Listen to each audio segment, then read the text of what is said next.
I've always been very career focused, never really paid attention to my eating habits or my health. I would just buy larger and larger clothes. I didn't feel great because somebody's successful in their career doesn't mean that that's the end goal, right? I'm realizing that now there's so much more to life than just being successful in your career. Getting to the checkpoint, it was emotional for me because it was a journey that I took on for a year and 3 months, and I've lost 74 pounds. Playing around with my kids before that, I literally would have to sit for half a day and lay down on the couch because my back was aggravating me so much. Today, I am playing soccer with my kids outside. The first weekend I came out of checkpoint, I was running late that morning. I flew to the gym to get in the cardio session. On the way back, I was speeding, pulled over by a cop. He asked for my license. He says, "Is this you?" I was like, "Yeah, it's me." Instead of turning into a ticket, it turned into a conversation of how I lost all the weight. He goes, "You look amazing. Have a good day," and gave me my license back. No way.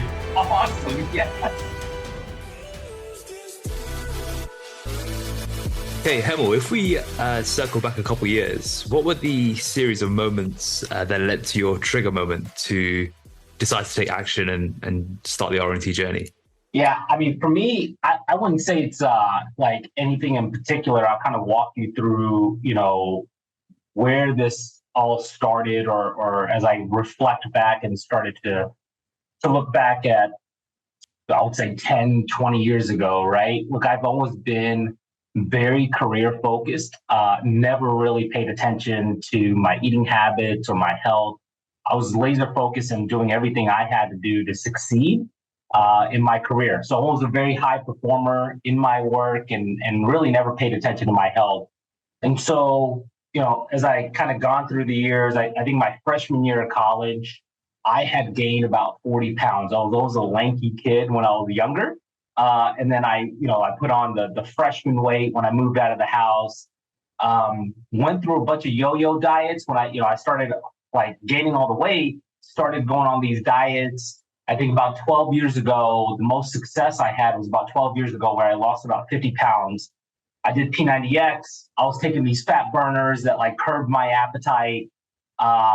And before you knew it, like 6 months down the road, I had lost 50 pounds.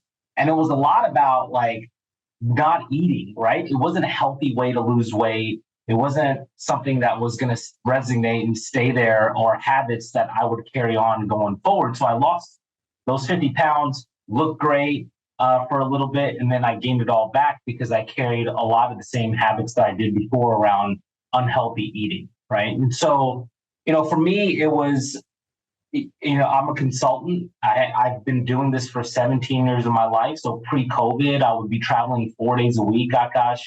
And so throughout my career, it was, this is how my weekdays went. Monday, I would fly out early morning. Monday night, I'll take a client out or the team out, and it would be 4 or 5 drinks and food. And that happened Monday, Tuesday, Wednesday, fly home Thursday. And that was 17 years of my career. And what happened is I was starting to look at the food and the drinks as kind of my outlet, as like the stress to manage my stress at work, right? And I didn't realize this till later on. And whenever this was pre-COVID, so COVID hits, I'm working from home as a consultant. We'd had our second child, our son, at that time. And so all the traveling has stopped. And the way I managed my work and family before is when I'm on the road, it's very isolated, I'm working. When I'm at home, Friday through Sunday, I'm with my family. And now those two worlds are colliding because I'm having to work from home and having to not only balance like my work, but also having to balance the family lifestyle. So that added more stressors. And that started creating even worse eating habits where it wasn't the drinks, it wasn't going out to eat, it was more takeout meals. It was eating a whole large pizza by myself with my family and have them having between those three, them splitting a pizza. Like that's how bad it was getting, right? And so my wife would always tell me like, hey, even ever since we got married, she kept hounding me of like, hey, you need to change your eating habits. And I never paid attention to her because when I went to the physician, all my tests came back great. Like we've been blessed with good health in our family. it was, but I knew I was feeling like lethargic, that I was in this cycle of just kind of reacting to life. The stress level was really high. I've always had chronic back pain for years. And all this time I thought, it was like this degenerative disc in my back. So, and the pounds were coming on pretty strong. And I'll get back to the back issue.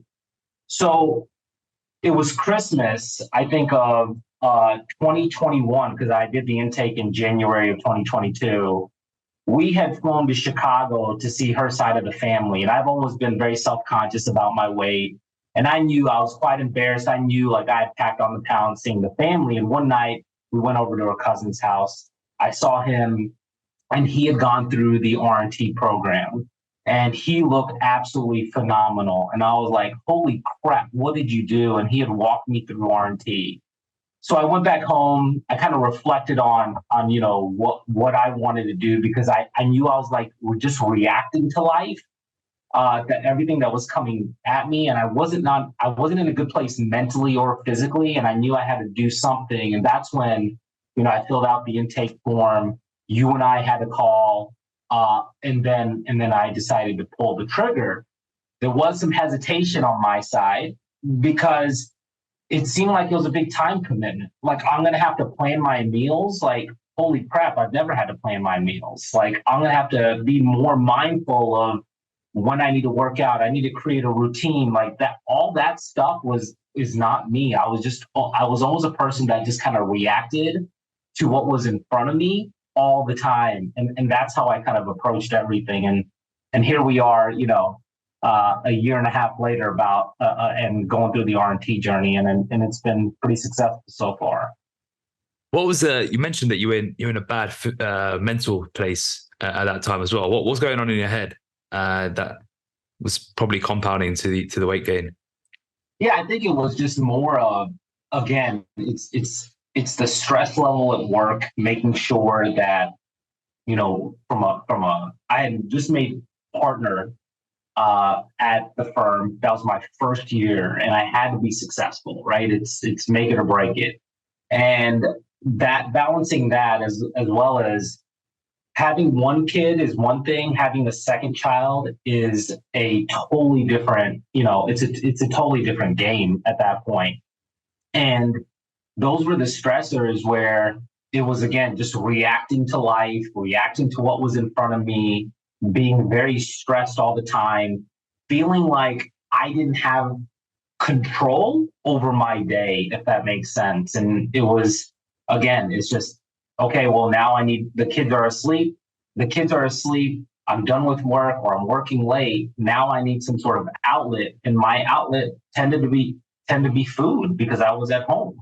And because I wasn't on the road, I wasn't having meals out and drinks all the time. So when the kids and everybody were asleep, what would I do? I would go to the pantry, right? Like that was my out. Got it. So at this point, what was your body weight? 205 pounds. How did you feel when you looked yourself in the mirror? Not the greatest, right? I knew that I would just buy larger and larger clothes, right? I didn't feel great. I didn't look great. I felt very self-conscious. And I'll be honest with you, there'll be times where I looked in the mirror, but I didn't necessarily look myself in the eyes in the mirror, right? If that makes sense. Like, you look at yourself in the mirror, but you just kind of don't make eye contact with yourself. And so it was a time where I can't say like I would say I'm not in, at that time, as I was going through this, I can't tell you like I was in a bad, if you asked me then, was I in a bad place? I would say, yeah, I'm doing okay. But as I look at it now, I'm now realizing of how bad a place I was, because I've gone through this journey with RNT, right? It's unless you go through this and you get to a more mindful state, and you realize, and you come out on the other side, and you go through the process, you go through the grind, and you really push yourself, and then you reflect back to where you were.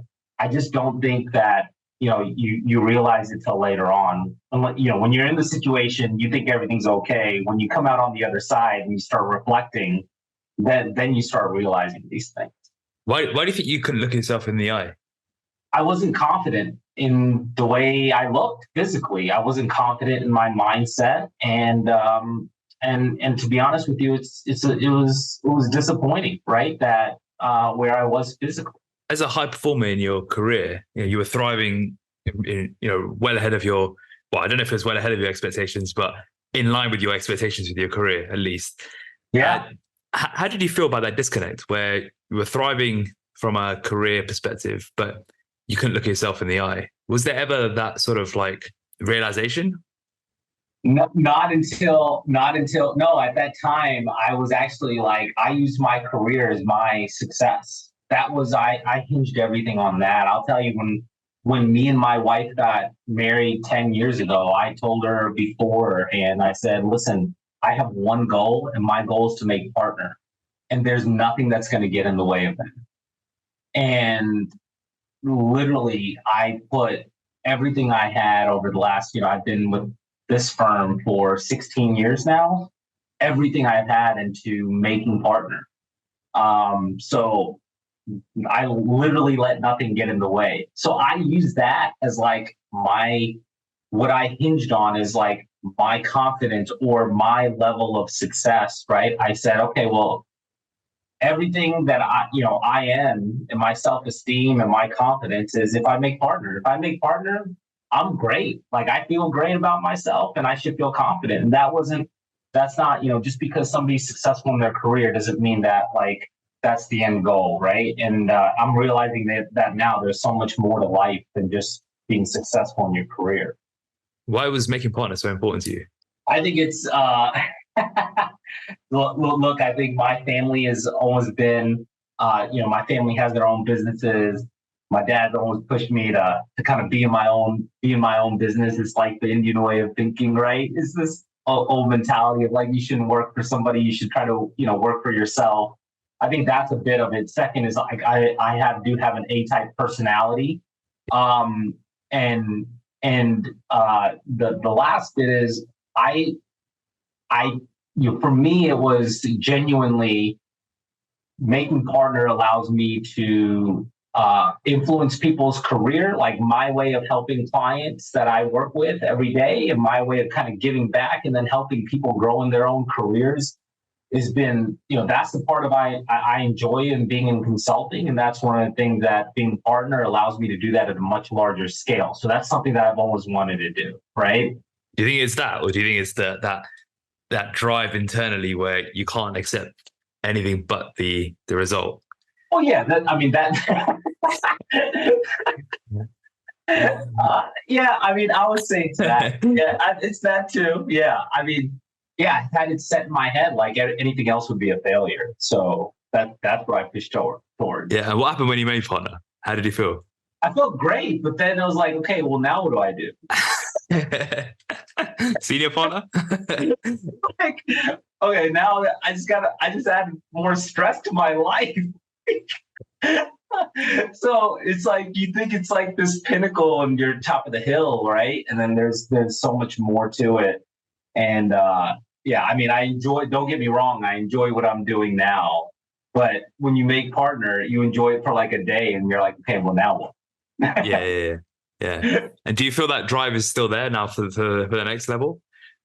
Yeah, I mean, I think the drive's there to grow my career, but I got so much more than that. Like, it's almost flipped on its head in the sense of, I have kids now. I have, we talked about this. I have 2 children now, and they are so much more important to me. And now going through the journey with RNT, my health is a huge priority for me. And now, I finally realized how important it is for me to take care of myself, not only to continue to perform at a high level at work, but to be there for my kids, right? So this whole thing around, there's a big thing where I say, look, I want to create a better life than I had for my children. I want to create a better life for them. That mindset that I had before was, well, the way to do that is to get them set up financially right? Like they where they don't have to worry about money. So I need to go make partner. I need to make a fraction of money, and they'll be set for life. But if I'm not there for them throughout that, like their childhood and seeing them grow up, like that means so much more to be able to play with them, to be able to be physically active with them, to be able to have the right mindset and always be present.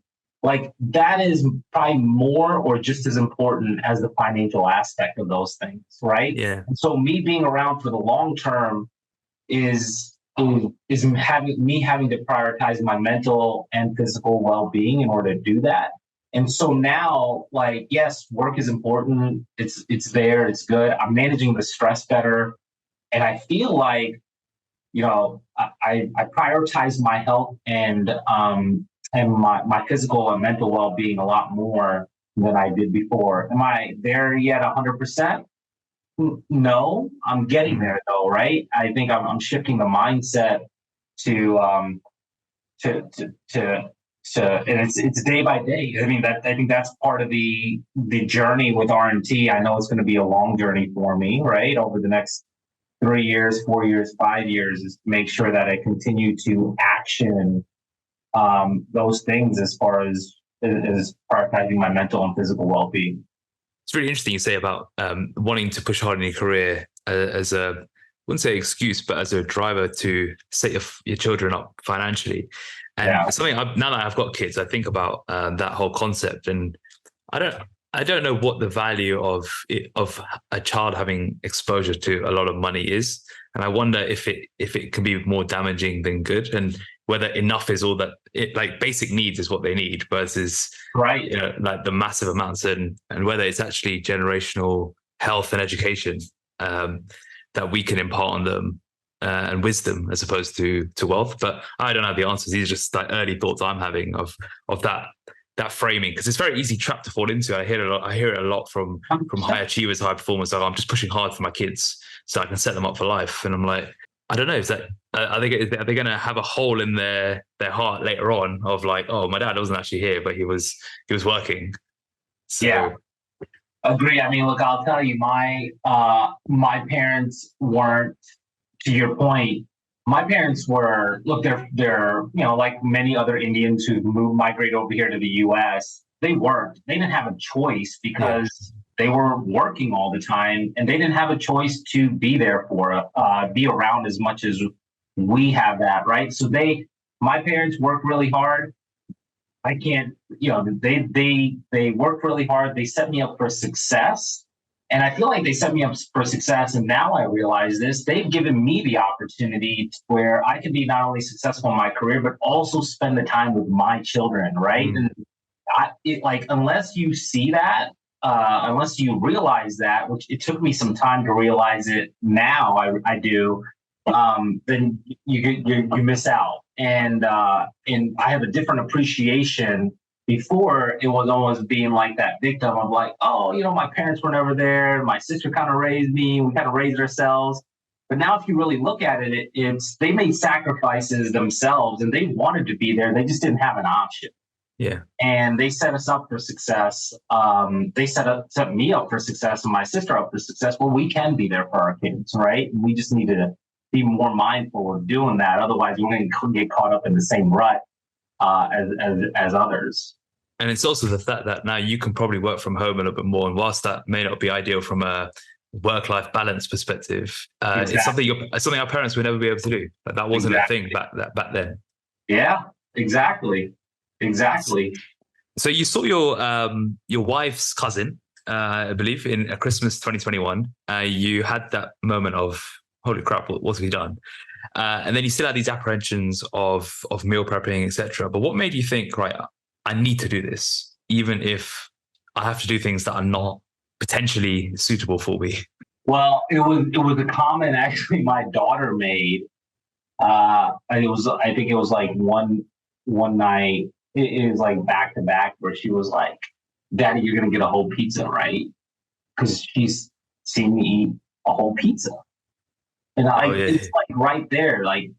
How big are these pizzas? Like, just because I'm, is that American size, right? Right? Like, right, like a New York style one. Okay, wow.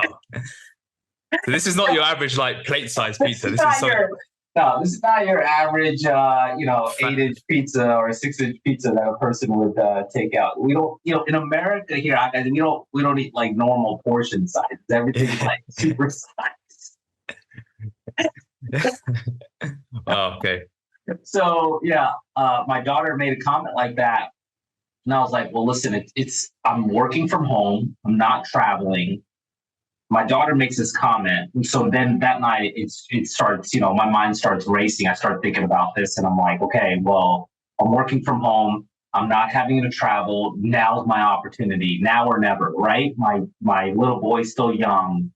Now I had just hit, I think I was, I'm a little bit over 40 now. So I just went my 40th birthday, or I was 41-ish.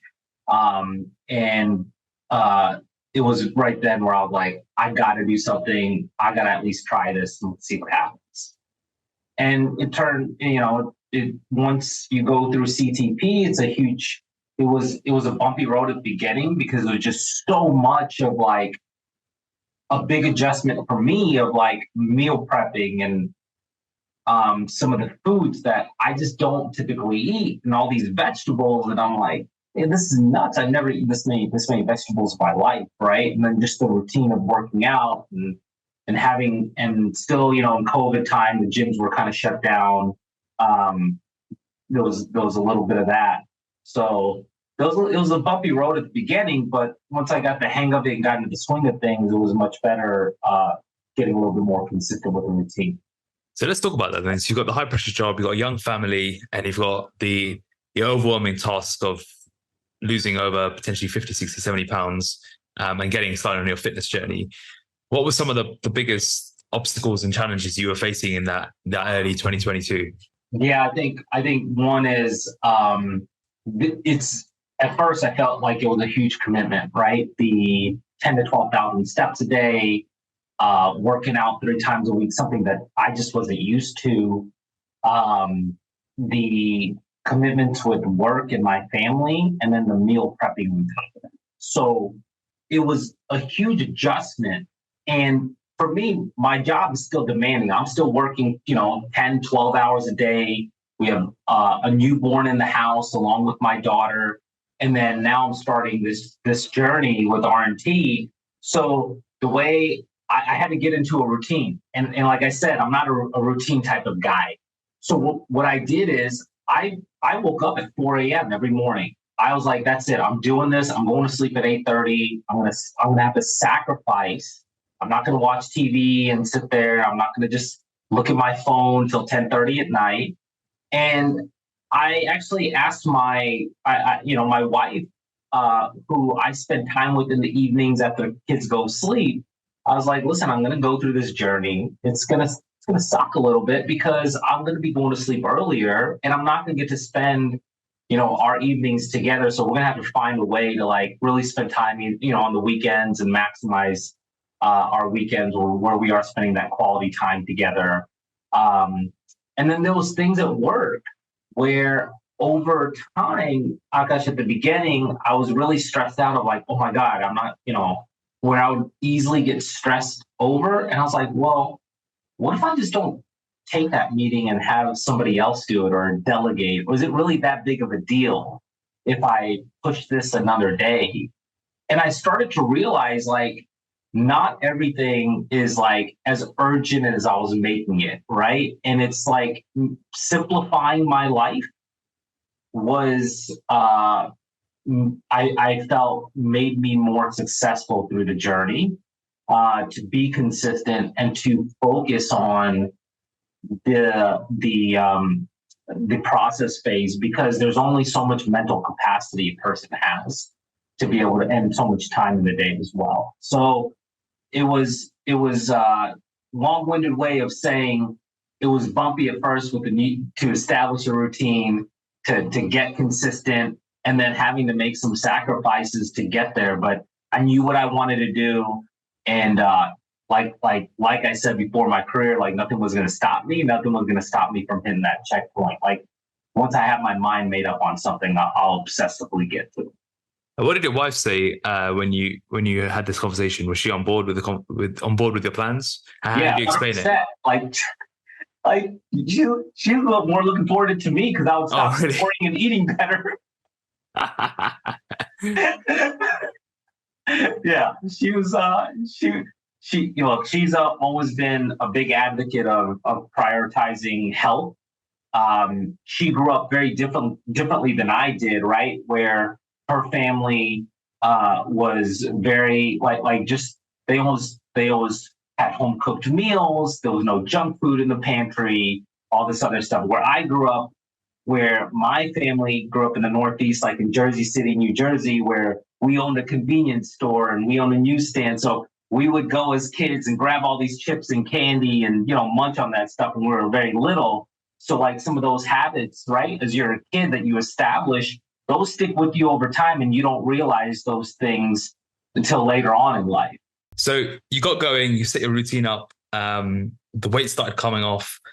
Let's skip ahead a few months and go into the grind. What did you learn about yourself in the grind and the process of getting yourself to a photo shoot? And why a photo shoot? Why did you book one? The photo shoot, yeah, I remember there was a point where I was exchanging messages with Ivan where he was like, "Oh, okay, you're kind of here and you did a good job, still success." I was like, "Well, no, hold on, I didn't start RNT to like stop here. Like we need to go the entire way." And he was like, "Okay, just like calm down." If you needed to tell me that in the first place that you wanted to get the photo shoot condition. I think it was just pushing myself as hard as I can, right? I think there was two pieces. One, I still didn't like the way I looked. I didn't I had this still some of the fat on me that I was like, I think I can push myself more and go down. And if I'm already here, I might as well push myself to the limit. And so I've seen some of the pictures as well on the RNT website. And I've heard you talk about the grind as well, as far as going to this place mentally. You have to take yourself to a mental place where you've never been before, and you're going to start realizing things that you haven't, right, before. And so I wanted to push myself really hard at that time to see if I could even get there mentally, because a lot of this, now that I think about it, is it's not a physical thing as much it is a mental thing. It's a mindset to get yourself there. Everybody has the ability to do it. It's just we get in our own way. And so as I was going through the grind, I think that's the biggest thing I realized. 20,000 steps, 1,100 calories, 60 minutes of cardio and working out. Like I really pushed myself. And I was in a brain fog sometimes. And then sometimes I was just so on top of my game of like at work and even reflecting on, myself and just being just more mindful throughout the day of where I'm applying my energy. And that's huge because I don't think we get so caught up with life and things that happen to us that we don't tend to be mindful in our day to day, and I feel like the grind helped me get there and realize some of those things. How did you find now that before you'd always been probably thinking, oh, "There's no way I've got time for any of that." Now you're doing 20,000 steps a day, well, for a short period of time, 20,000 steps a day, waking up at 4 a.m., doing an hour of cardio training. Where were you finding these pockets? How is it impacting your work and family, etc.? Yeah, I think there was when I was in the grind, there was some sacrifice with the family. It always came into in work. To be honest with you, I was fortunate enough where travel was picking back up for work, but I was fortunate enough where my client didn't require a whole bunch of travel at that time. So during that 4-week period, I didn't have to hop on a plane. And so I was at home and I was able to really establish a routine, get meals prepped, and be very, very diligent. And then where I was trying to find that time again, it was waking up at 4, going to sleep at 8. I literally went to sleep the same time as my kids went to sleep. And there was a sacrifice. And even on the weekends, it would be dad waking up at 4 a.m., getting as many steps in as I can. I think I would get in about 7,500 steps in the morning. And then, after lunch, and then in the evening, right before, right after dinner as well. And sometimes I would take the kids out with me to make it more of a family thing to try to get those steps in as well. Right. And so it was just part of it. And then with work, there would be times where I would actually, during my lunch hour, I would block out the hour to go do cardio twice a week, right? Or I would use the Peloton that I have at home to get it in. When you were talking about eating habits earlier on, and how you went through life having these eating habits ever since university, and then all of a sudden you're pulled back into this like really essentialist state. What did you learn about your eating habits and where they get applied, where they fall off track, why? And did you get some of these insights that I know you're working on now, which we can come on to in a sec, but what did you learn around nutrition especially? What did I learn about nutrition? I think, I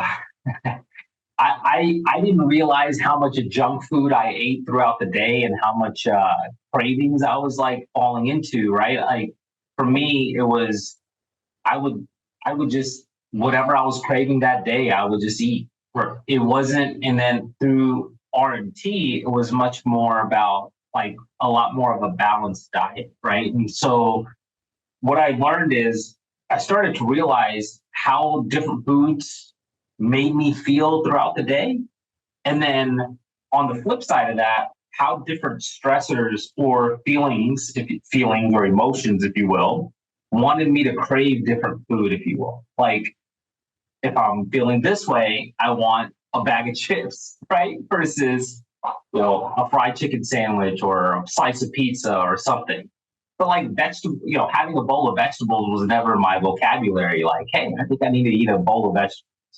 It was never my vocabulary. And now it's like, I look forward to eating, 300 to 500 grams of vegetables every meal, throughout the day. And it makes me feel better, right? You don't realize how much of a food, how much the different types of food have an impact on your health and your mental wellness, as well as how you feel throughout the day. And to be honest with you, it's also reversed my GI tract, right? I've always had stomach problems eating this bad food. And I was like, oh, well, it's not the food. It's not the food. It's not the stress, whatever. I just kind of lived with it. And now I've changed my eating habits where my gut health is so much better. And I feel so much better, like from just the energy I have and how present I am mentally as well. Yeah. What about your back? You mentioned at the beginning you had some back issues. How did you manage your back health? Yeah, so my back, I've had that problem for like 20 years, my lower left back, and I went to a spine specialist, and they didn't do an MRI. They just said that, hey, you have a degenerated disc. They literally asked me questions. They said, he felt where the pain was. And then he said, well, what do you do for a living? I was like, well, I travel for work. I'm on a plane and I play golf, big avid golfer. And, I play sports. And I thought it was related to an injury when I played basketball when I was younger, because I played basketball in high school. And I always thought I just had a degenerative disc. That's what I thought. That's what I thought for 20 years. So through this journey, I was starting to lose the weight. My back was starting to feel better. And I'm like, you know what? I think I'm going to go get an MRI. Like, I'm going to go to a doctor and see what the hell is wrong with my back. And we need to figure this out. I go get an MRI, and the doctor's like, you have nothing wrong with your back. Like, you literally are a 40-year-old. Your spine is normal. You just have a 40-year-old, back. There's some degeneration in your disc, but you don't have a degenerative disc that's limiting you. Instead, you're just using your core and your back kind of the wrong way, like throughout the day, that's aggravating your lower back muscle. So he's recommended me to go through physical therapy, and I have physical therapy exercises. I still get it aggravated from time to time, but where Ivan was helping me adjust exercises before, like I didn't think I could do Bulgarian split squats. I'm doing like 30-pound dumbbells in each hand doing Bulgarian split squats right now, no problem, no aggravation, right? And so if I didn't go through this RNT journey, I don't think I would have like gone to the doctor and gotten really serious about my back. And here, like I think about that Akash now, I'm like, holy crap. 20 years plus of my life, I thought I had this degenerative disc in my back, and what do you know? I have nothing. Nothing's wrong. Crazy. Yeah, Isn't it crazy? It's nuts. Yeah, that's insane. So describe the photo shoot experience and hitting that checkpoint, hitting that milestone, climbing the top of the mountain. Yeah, look, the photo shoot experience was absolutely insane. Like, I think getting to the checkpoint was like, holy crap, I can see my abs. I haven't been able to see my abs since I was 15 years old, right? And hitting that milestone, I think it was, for me, it was very emotional as well, because I never thought I would be able to get there. And the way I shifted my mindset of like neglecting, I'll say neglecting my health, my physical and mental well-being, and prioritizing my career, and where I was able to shift that and make such a drastic change over so many failed attempts of like starting a diet, and then 3 months later just going back to what I was doing before, right?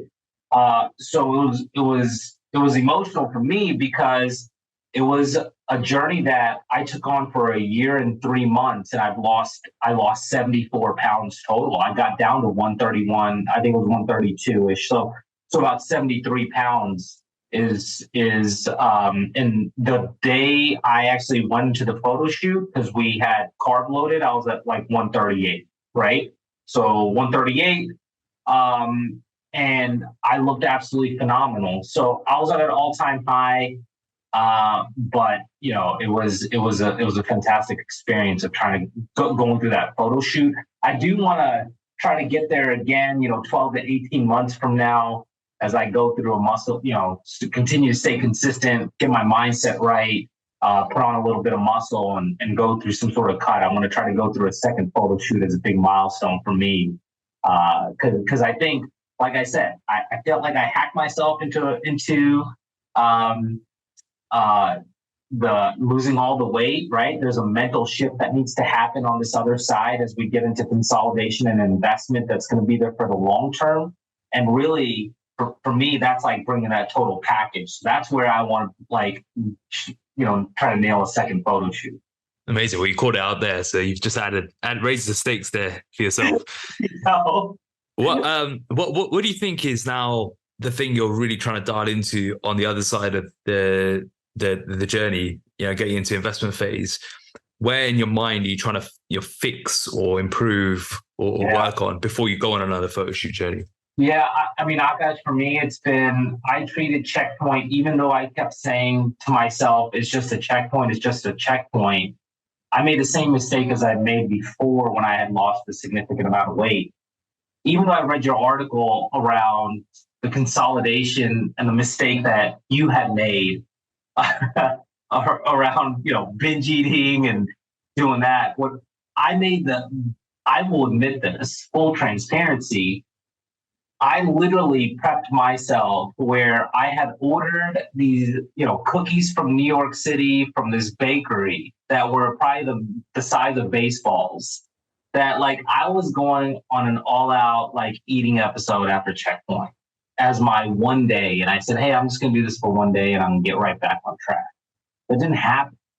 What happened was it turned into multiple eating episodes over time. And it's gotten better. And what I'm realizing, as much as Ivan told me, like, look, there's a couple of things. One, it's an identity shift. Who do you want to be for your future self? And how do you want to identify yourself as, so that's a big mind shift. But then it's come down to on a day-to-day and things that I'm still working through and I've gotten so much better about. It's how am I handling the day-to-day stress? It is going back to the fundamentals of why I started this journey in the first place. Is I continue to rely on food as like an outlet, right? Or it's gonna, like, because it's embedded through probably my childhood, throughout my career, and as I talked about, as throughout my career and throughout my personal life as I've gotten older. So it's about regulating my emotions. It's about changing my mindset. Um, and those are the two big things that I'm working on before I even think about a photo shoot or anything like that. Right? I got so obsessed as I was going to consolidation. I haven't had I've had a pretty bumpy path in consolidation, right? I haven't done the right things as far as staying on track, self-admittedly. It's so much more about the mindset, and I got obsessed with the scale. I got obsessed with how I was looking, and I wasn't really thinking about, okay, well, just stop myself for a second, take a pause, and like think about the mental aspects and the mindset that is triggering these things. And that is such a critical component to long-term success around not only like your physical well-being, but also the mental well-being of like of every day, right? It's if I'm going to keep this off and continue to stay healthy, I have to regulate my emotions. I have to be more mindful of the emotions that are coming, that come up, and how I manage those stressors on a day-to-day basis. And so it's been quite a journey for me, especially since right after Checkpoint, I had 8 weeks of travel back to back for work, which I didn't have to do before. So I didn't know how, like, trying to apply the one plate rule, but there's every type of trigger in my face. And we're back to square one again, where I'm traveling consistently for work. The client dinners are happening. And it's like, holy crap, like, how do I stop this? And it's been a bumpy road. It's better now. I've gotten a lot better around managing a lot more variables throughout my day and not having meals prepped all the time, right? Where I can stay on track. And that's just been something that I've had to learn over time. And I think that's going to be, as I go through investment, that is the biggest thing over the next 12 months that I need to go manage and work on before I even think about going through another, I guess, cut, if you will, to get to photo shoot condition. See, logically, it sounds like you understand the methodology that you need to apply in your day.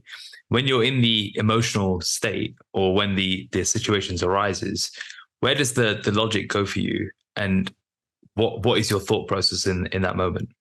Yeah, before it was not, it would just be to react, right? Yeah. And now it's about how many times can I say no to myself? So, and then I've gotten to a point where what I use now is, before I was like, okay, well, I need a journal. I need to write down how I'm feeling and blah, blah, blah. All that, like, it doesn't work for me. What works for me is, if I see some food, I want the food. Like, if there's like, I fly and I'm in these Delta lounges all the time, right? And there's plenty of junk food to go around. There's healthy food as well, but there's a whole bunch of stuff there.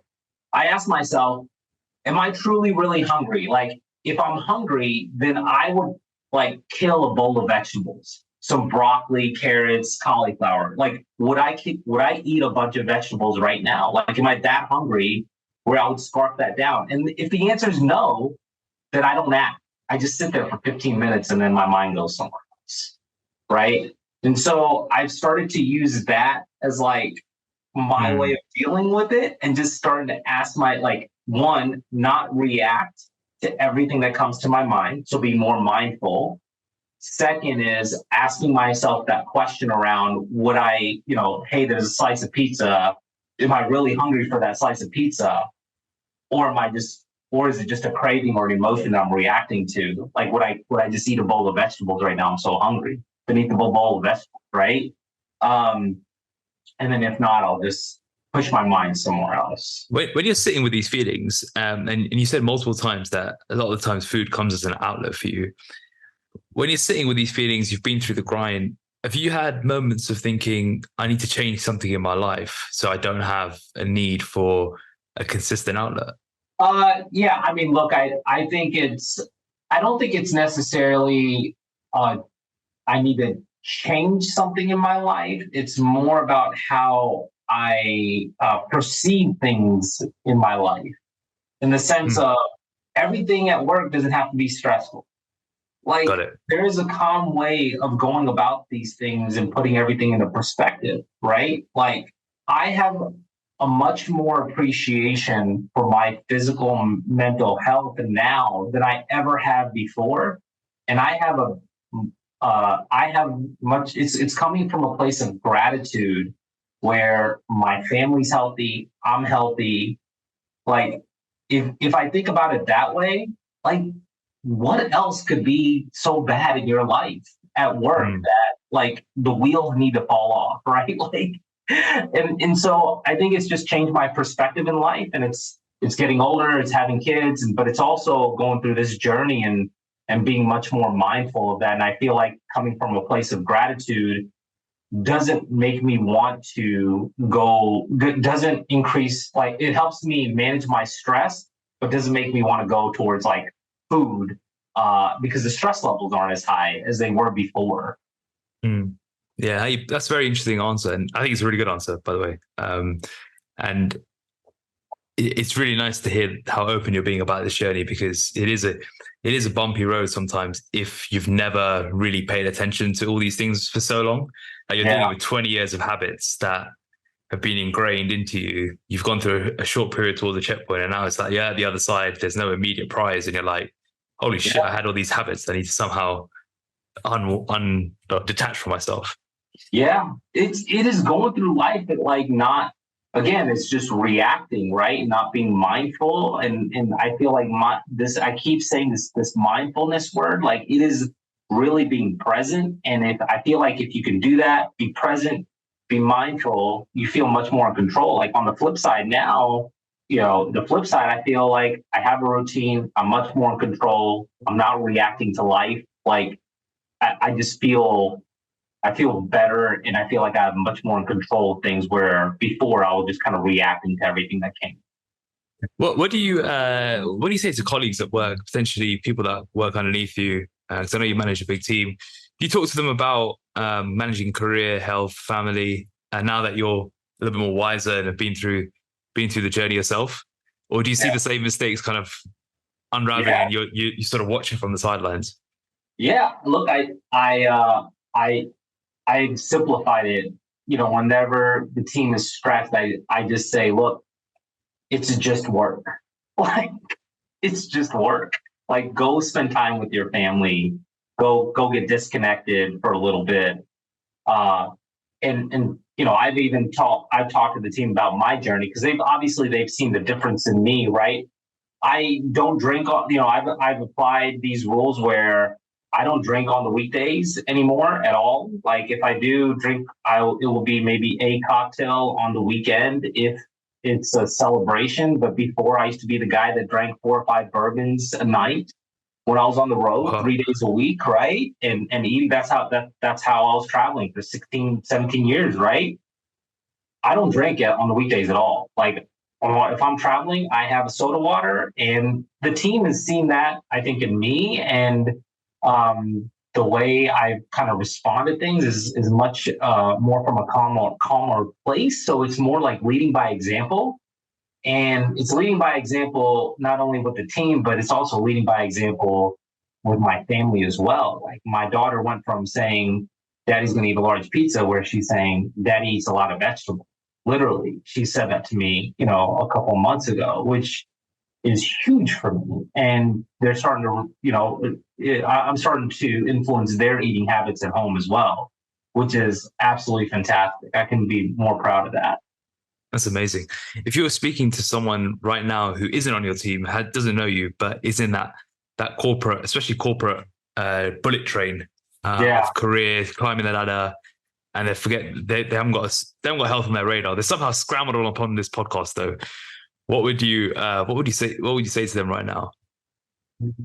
Well, I would say, what's the point of working so hard? What's the point of working so hard? Because at the end of it, if you're physically and mentally broken, hey, you're not going to enjoy the money anyways when you retire.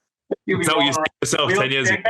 Yeah, what's the point? I mean, literally, what's the point of working so hard if you're not going to take care of yourself physically and mentally? By the time you get to the end of it, right, when you're 60 years old and you're retiring, you're not going to be able to enjoy that money. You're not going to be able to enjoy that wealth because you're physically or mentally broken. There's no point in that, right? Yeah. So it's about having the right balance. And if you don't enjoy the journey throughout, when you get to the end, it's not going to be worth it all when you reflect back. You're not going to look back and say, "Oh, I remember that time I worked till midnight." You're not gonna reflect back and think about that. You're gonna think about the good times you've had with friends and family, and you being, again, mindful and being present in order to do those things. Like playing around with my kids before, oh gosh, I literally would have to sit for half a day and lay down on the couch because my back was aggravating me so much because I had so much stomach.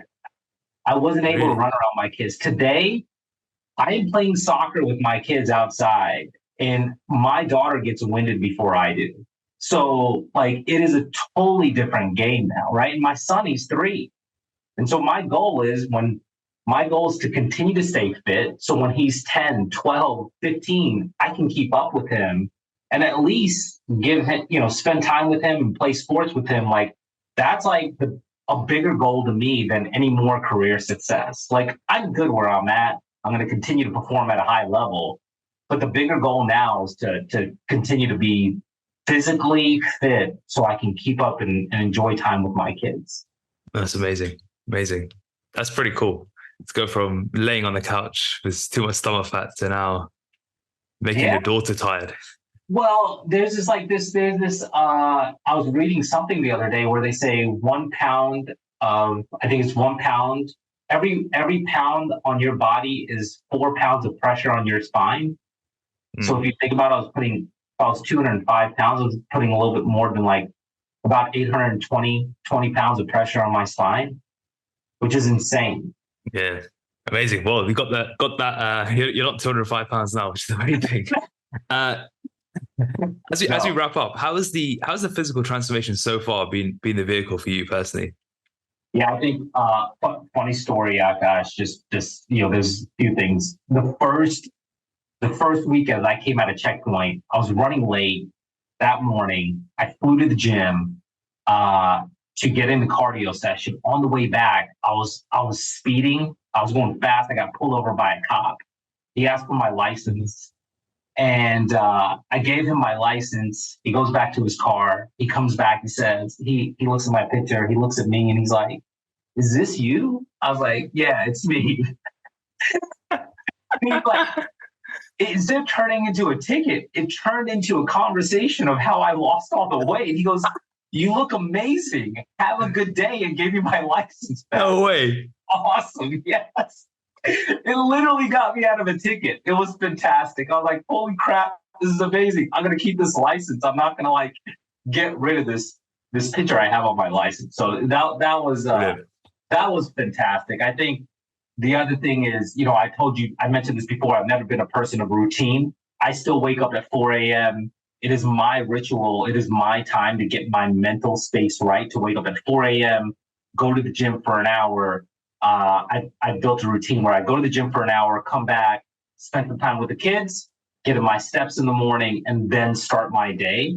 And it's just been fantastic for me, where I've built in and started to ingrain these habits. No matter how busy I am, I try to figure out a way to continue to get in my workout and my steps.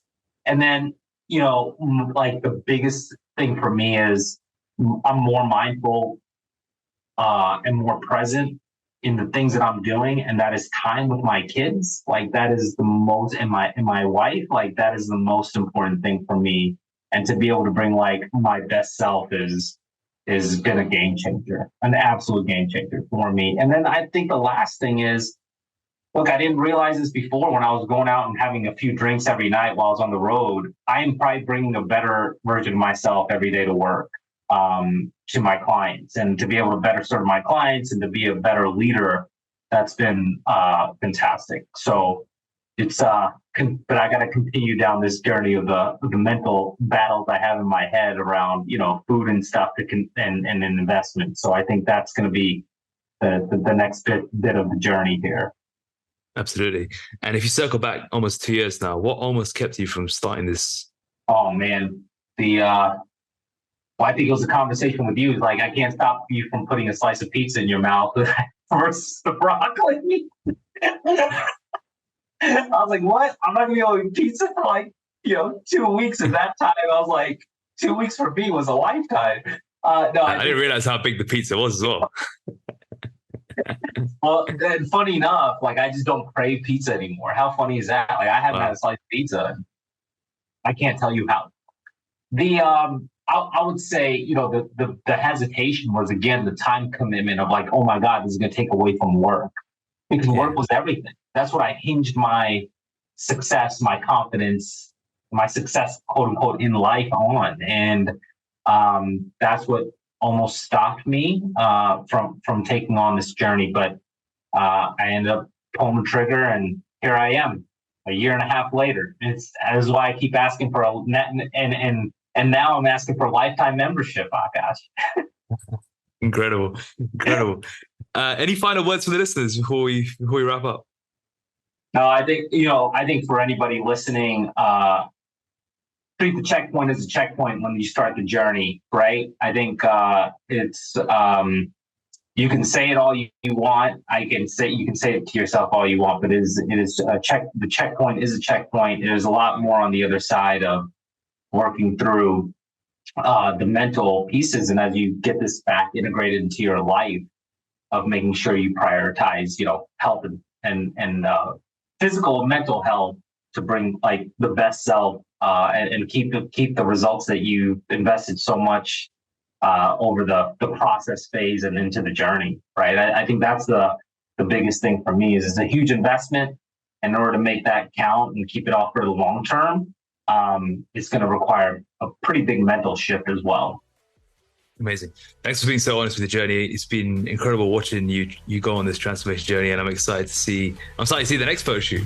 Yeah, there you go. Thanks, Akash.